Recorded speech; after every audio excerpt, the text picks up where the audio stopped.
Dave Campbell's Texas Football Instant Reactions here at the UIL Football State Championships. I'm Ishmael Johnson. That's Matt Stepp. We just crowned our 4A Division II state champions, the Gilmer Buckeyes, back on top. First time since Jeff Traylor was on the sidelines. 2014, 2014 is the last state title for Gilmer. 28-26 over the Bellville Brahmas. I mean, this one, I guess, it's not a surprise that Gilmer won, right? I think it's the way that they were able to kind of keep this Bellville offense in check, right? Because they hadn't done that all year. I believe they never gave up less than 30, defensively. Gilmer's defense, especially early in the year, was treated pretty harshly in East Texas on social media and the forums. They struggled early on in the year, and they were trying to find themselves. They plugged in a couple of young guys on the defensive line, a freshman and a sophomore, or later in the year, and you can see their defense progress earlier, and this was their best performance of the year against a really good slot T offense. It's hard to stop, and the Gilmer Buckeyes won it with defense, and I didn't think we'd say that. I think if Gilmer's path to victory we thought was going to be a shootout, and they in the first half, it kind of looked like that.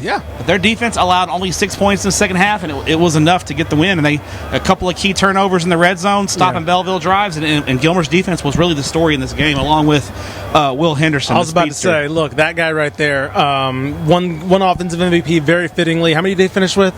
Over 200 rushing, 200 yards, rushing yards. 50 receiving as well. Something like that, yeah. Caden Tennyson made the throws he needed to, had about 197, I think, through the air. Tarek Tate had over 100 yards receiving as well.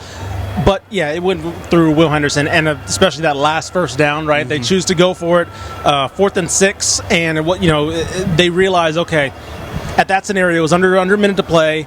Belleville had used its final timeout, so it was like, okay, either they get stopped here and Belleville has to drive 85, potentially 80-plus yards to get down there, or we give it to this guy and he gets the first down, we end it. And what ends up happening is he fights for those extra. He was tackled about 4 yards or so and just fights through and gets those extra 2 yards, and that was kind of the summary of his night. That's what, Will Henderson is the 4A boys 100-meter champion. He runs a 10.2 He's insanely fast, But in the colleges they're just thinking, he's just a speed guy. Right. I think he showed today he can run through tackles. He gets small through holes. And he can get tough yards, and he can put his foot down and make a cut without losing speed.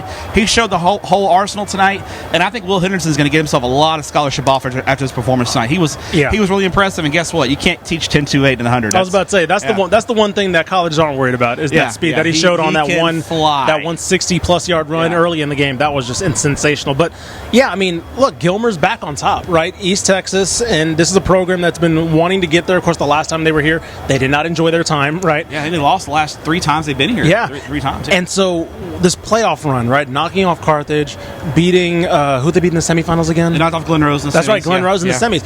And, what does it mean for this program to kind of be back and at the mountaintop where, it looked like for a while, it was like, without Jeff Traylor, they're not going to get it done. Kind of living in Carthage's shadow for a long time. East Texas, Division II, and even Pleasant Grove. I was about to say Pleasant Grove going there, And Gilmer is like, we're a proud program. We're a pedigree program, and they're back on top. I think it means a lot for them. The Coach Alan Metzel gets a state championship.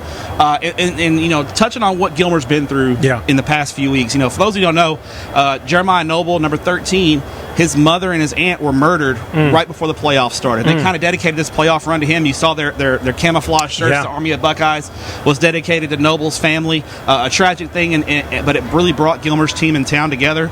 And it's having a guy like Alan Metzel, a man of faith, leading their program. I think he was at that program at the right time when they needed him and those kids needed him, and it was a beautiful thing to see for the community of Gilmer to come together. And what a crowd too! What an unbelievable crowd! Great crowd from Upshur County here today. It was great. And Belleville brought a great crowd as well.